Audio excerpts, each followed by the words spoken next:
gerak. 3, gerak. Selamat siang, Bu. Sebelum belajar, apa izin kita berdoa. Berdoa dimulai. Bismillahirrahmanirrahim. Rabbi zidna ilman warzuqna fahman wa amalan sholihan. Berdoa selesai. Silakan dulu. Sebelum kita mulai pada kita, silakan mengambil kalian semuanya ya. Abdi Jayadi, Meski, Ibu, Maradika, Alija, Anissa, Afrida, Zulkifli, Firdatul Laila. Oke, tadi berapa orang yang masih belajar? 9, apa? 22. Oke, baiklah. Kita breaking dulu ya, biar semangat. Oke.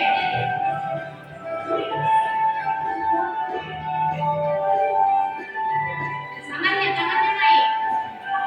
Bentuknya datang. Pancasila beriman dan bertakwa pada Tuhan Yang Esa dan berakhlak mulia, berkegiatan tobat, gotong royong mandiri, kreatif dan bernalar kritis.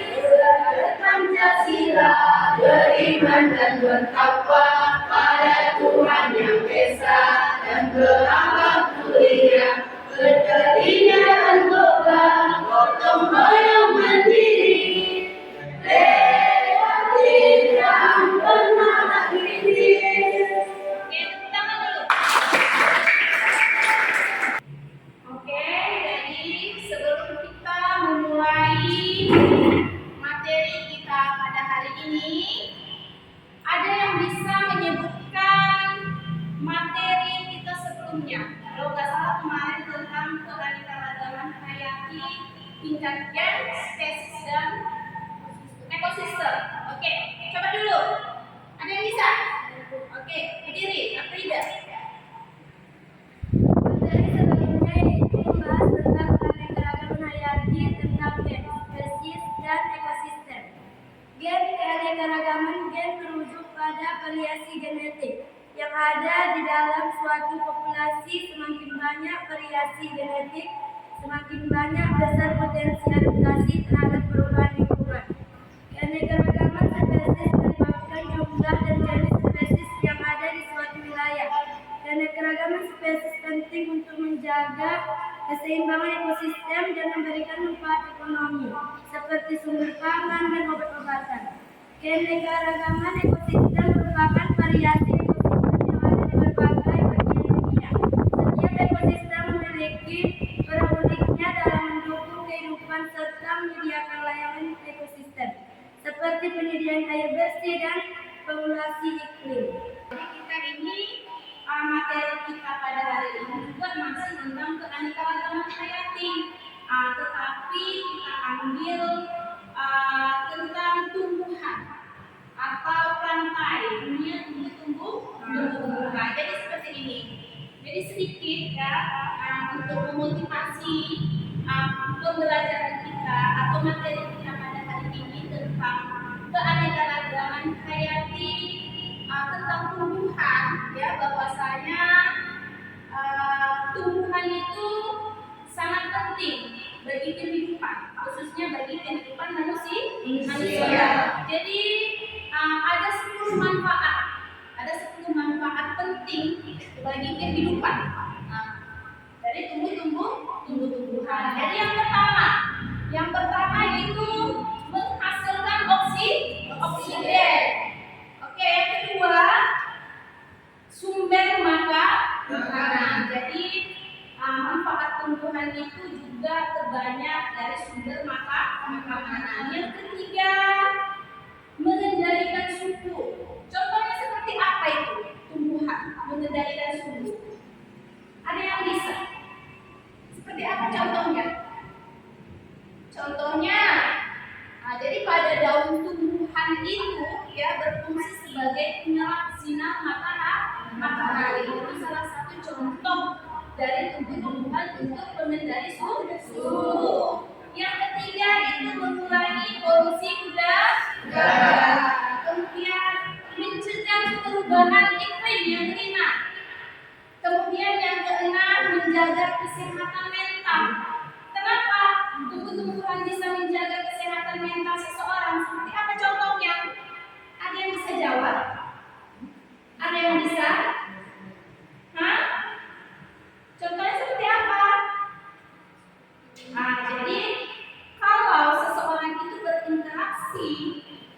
dengan alam, ya. Jadi kan alam itu kan hijau. Jadi bisa menghilangkan stres atau mengembalikan mood seseorang. Iya. Kemudian yang ketujuh meningkatkan mood dan konsentrasi. Kemudian yang ke-8 sumber obat-obatan herbal.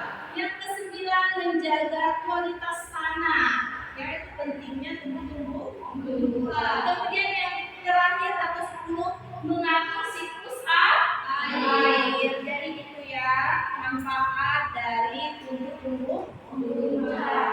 Oke, selanjutnya untuk mempelajari materi hari ini, Ibu akan menyampaikan garis besar dari tumbuh-tumbuhan, ya. Oke. Jadi di sini kita ambil materinya tentang keanekaragaman hayati dalam konteks tumbuhan, yaitu mencakup berbagai jenis tumbuhan termasuk pada tumbuhan lumut atau bahasa latinnya biofita, ya, dan tumbuhan paku Pteridophyta tumbuhan. Kemudian untuk tujuan pembelajaran kita, ya, yaitu melalui kegiatan pembelajaran dengan pendekatan saintifik dan model pembelajaran project based learning atau disebut dengan model pembelajaran PJBL,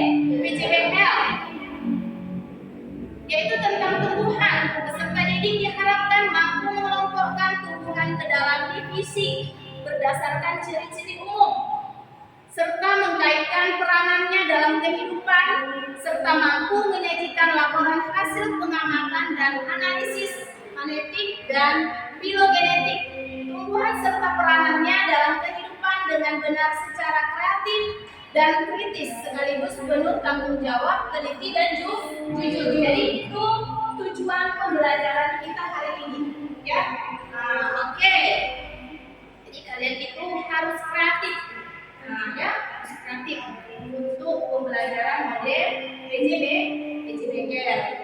Oke, untuk penentuan proyek dalam pembelajaran PJBL kita hari ini. Oke, sebelumnya saya putar dulu satu link video untuk kalian amati, ya. Situ nanti bisa kalian sebutkan apa yang telah kalian amati dari link video tersebut.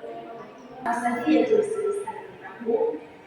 Pertama, subdivisi Isoapsida. Tanaman paku subdivisi Isoapsida merupakan salah satu tanaman paku yang sederhana karena susunan atau struktur tanamannya dapat dikatakan cukup sederhana. Tanaman paku Isoapsida ini hanya berupa ranting yang bercabang-cabang tanpa daun dan akar.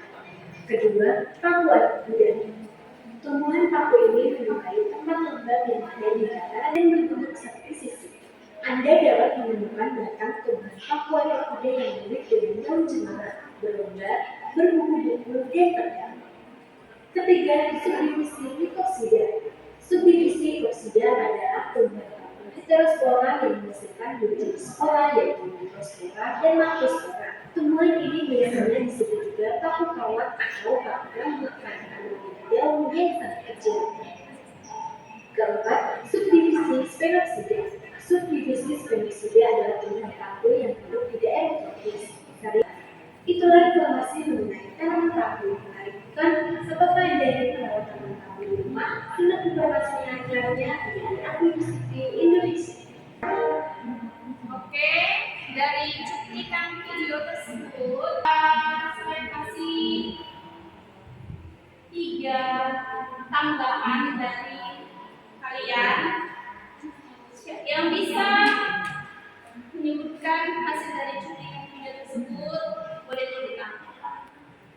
Oke, Airin, hadir. Assalamualaikum warahmatullahi wabarakatuh. Waalaikumsalam warahmatullahi wabarakatuh. Hasil dari cuplikan video yang telah saya lihat adalah yang pertama yaitu siklus hidup tumbuhan paku melibatkan pergiliran antara generasi gametofit dan sporofit. Gametofit merupakan fase haploid yang menghasilkan gamet, Dan yang kedua, tumbuhan paku memiliki ciri unik seperti reproduksi dengan spora dan tumbuh di lingkungan lembab. Udah. Oke, ada yang lain yang bisa menanggapi dari hasil cuplikan video? Saya Ibu. Oke, Rina Nasmi, silakan video. Assalamualaikum warahmatullahi wabarakatuh. Tanggapan saya dari cuplikan video tersebut adalah dalam cuplikan video tadi ada dibahas tentang spora. Spora adalah terdapat di bagian daun tumbuhan paku yang bentuknya seperti bintik-bintik coklat. Spora pada tumbuhan paku adalah sel reproduksi dalam Sporongium. Spora merupakan sel yang dapat berkembang menjadi gemuropit yang kemudian akan menghasilkan gamet atau sel reproduksi untuk melangsungkan reproduksi seksual. Oke, bagus tanggapan dari Rina Nasmi. Ada lagi yang terakhir? Satu lagi. Oke, si Afrida, silakan berdiri Afrida. Assalamualaikum warahmatullahi wabarakatuh.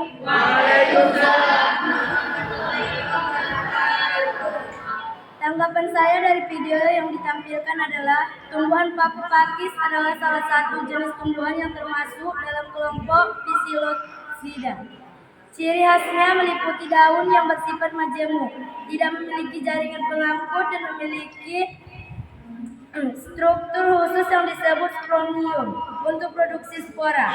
Paku pakis umumnya hidup di lingkungan yang lembab dan memiliki siklus hidup dengan fase sporofit yang dominan. Oke, itu saja. Oke, silakan dulu. Tangan dulu. Oke, jadi di sini kalian sudah melihat dari hasil cuplikan video tentang tumbuhan. Kemudian kita akan lanjut pembahasan atau materi kita pada hari ini. Kemudian, ya, sebelum saya menampilkan video lagi tentang pembelajaran PJBL, ya, berarti kita di sini akan menghasilkan suatu produk, ya. Jadi di sini nanti ibu tampilkan video cara bagaimana kalian menyusun jadwal untuk hasil praktek kalian hari ini, ya. Oke, jadi ibu akan tampilkan cuplikan video dulu biar kalian lihat bersama.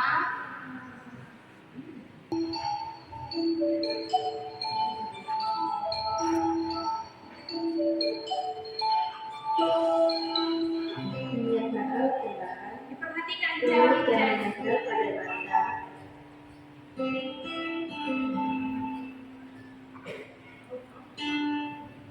Toples alkohol 70%, Aquades, Celotin, tabel data,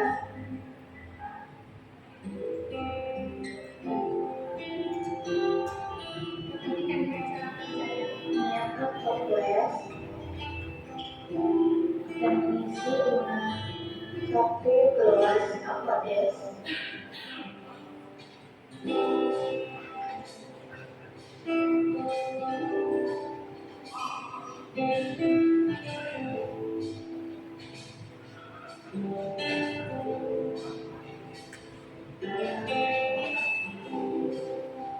Menambahkan beberapa rasa alkohol 70%, kemudian memberikan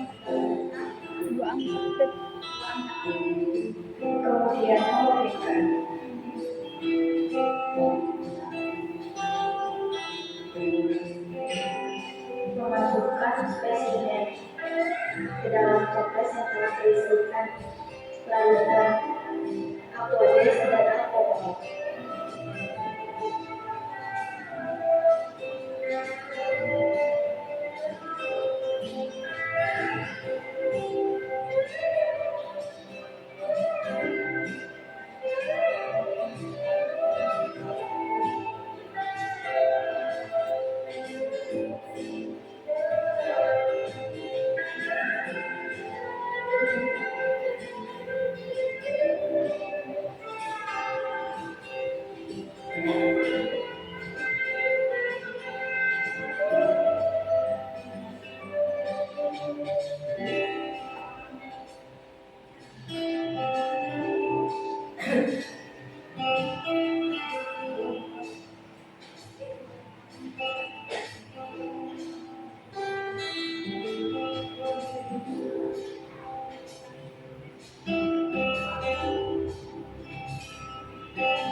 Selanjutnya nomor seberapa toples awetan.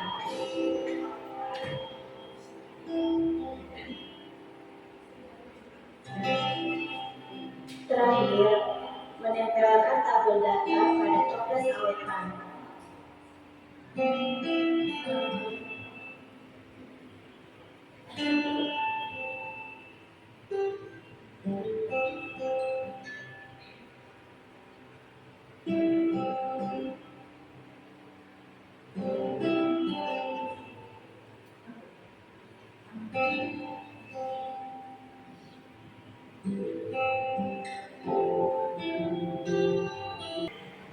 Jadi sebelum kalian menyusun langkah-langkah untuk menghasilkan suatu produk dari hasil herbarium basah tentang tumbuhan, berarti bahan dan alatnya sudah kalian bawa.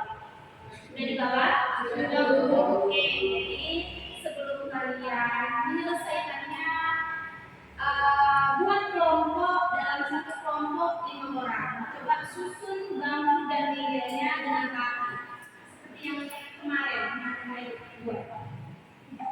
Yang ini jangan ya? Iya.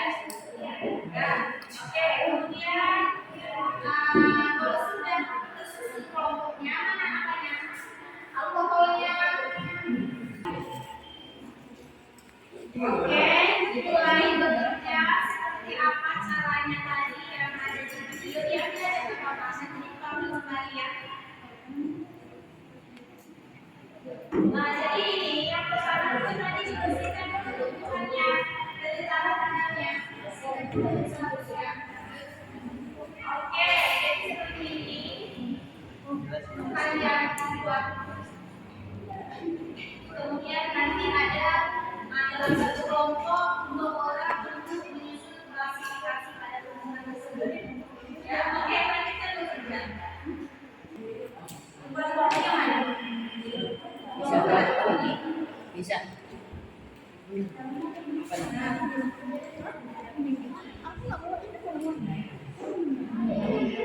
Ini dari klasifikasinya yang ini dia beda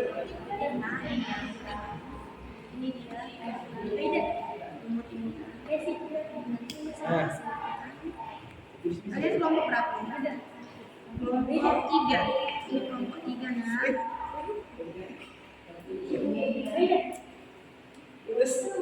Kasih doang. Iya. Mana lumut tadi? Mana lumut tadi? Enggak bisa pasti.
Buat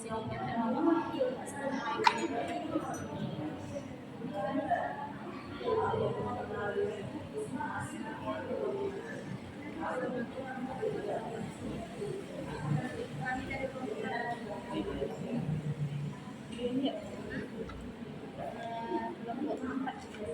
kelompok 3.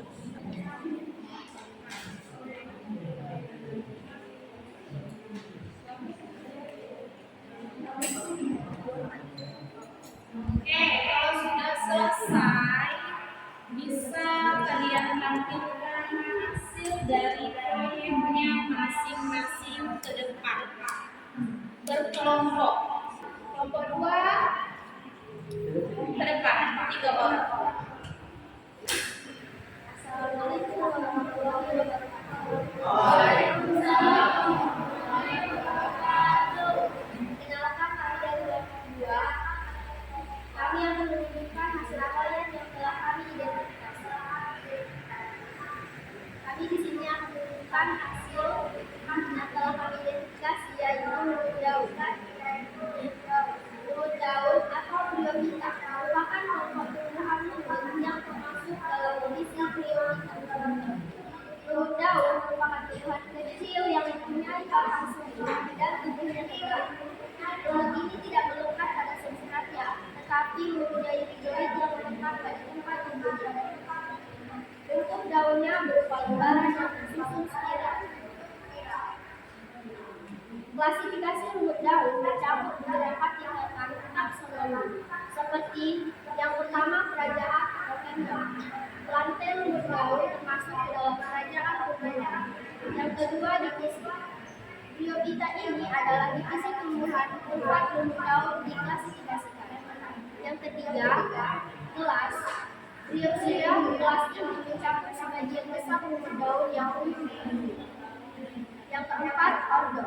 Berbagai ordo di dalam kelas Biopsia seperti Pinnalis, Polytrichalis. Yang kelima ada family. Dalam setiap ordo terdapat beberapa keluarga rumput daun. Contohnya family Polytrichaceae yang termasuk dalam ordo Polytrichalis. Yang keenam ada genus Polytrechum, Hypnum, dan Minum. Yang ketujuh spesies.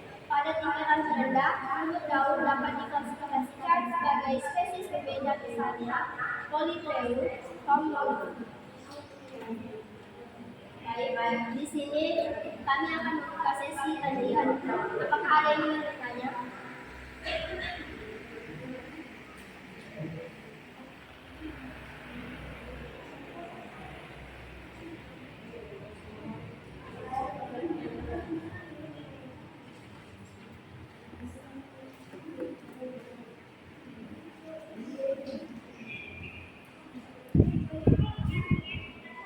Ada yang mau bertanya dari kelompok 2?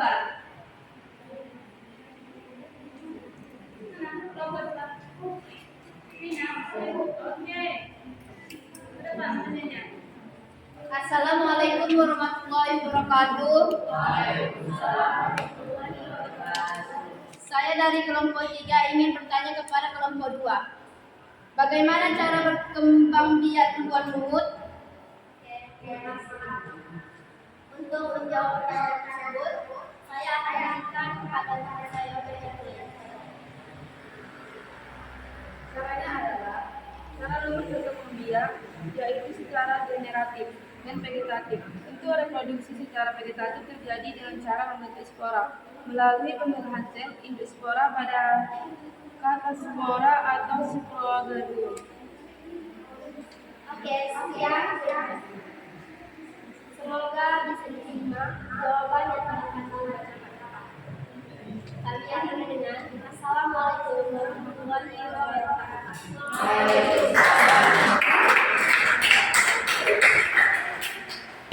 Jadi untuk yang terakhir ya, saya ingin bertanya ya kepada kalian